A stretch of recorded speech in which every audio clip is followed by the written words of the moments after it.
검찰은 조국 전 장관이 후보자이던 지난 8월 말 전방위 압수수색을 시작으로 본격 수사에 나섰습니다. 2달간의 수사 끝에 검찰은 정 교수를 이번 사건의 핵심 인물로 보고 모두 7차례 소환 조사한 뒤 구속영장을 청구했습니다.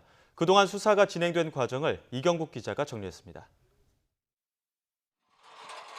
조국 법무부 장관 후보자 지명 18일 만인 지난 8월 27일 검찰이 서울중앙지검 특수부 수사팀을 대거 투입해 입시비리와 사모펀드 관련 30여 곳에 대한 전방위 압수수색에 나섭니다.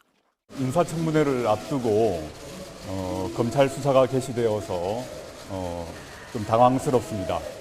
후보자였던 조 전 장관이 기자간담회에서 반박에 나섰지만 검찰은 예상을 뒤엎고 인사청문회 당일 조사도 없이 부인 정경심 교수를 표창장 위조 혐의로 전격 기소합니다. 장관 임명 이후에도 검찰은 수사 속도를 늦추지 않았습니다. 사모펀드 의혹의 핵심 인물인 조 전 장관의 오촌 조카가 해외로 도피했다가 귀국 직후 체포돼 구속됐고 입시 의혹의 당사자인 딸 조민 씨도 검찰에 잇따라 불려나왔습니다. 수사 착수 27일 만에 검찰은 헌정사상 처음으로 법무부 수장이던 조 전 장관의 자택 압수수색에 나섰습니다.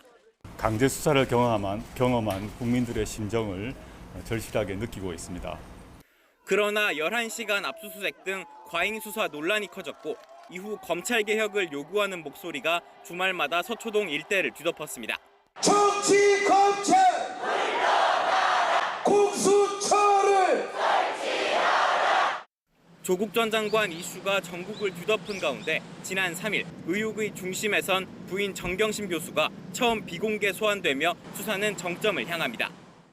정 교수는 SNS 등을 통해 검찰 수사와 언론 보도에 대한 반격에 나섰고 딸 조민 씨가 직접 라디오 방송에 나서 의혹 전부를 부인했습니다.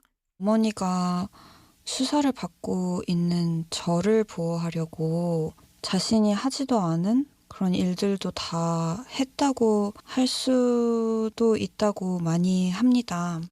조 전 장관 부부의 자산 관리인도 유튜브 생방송을 통해 정 교수가 오촌 조카에게 속은 것이라며 반박에 나서기도 했습니다.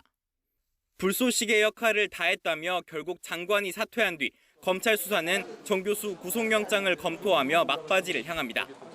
정 교수를 상대로 6차례에 걸쳐 관련 의혹들을 추궁한 검찰은 정 교수 건강 문제를 둘러싼 공방 속에 지난 17일 7번째 조사를 마무리했습니다.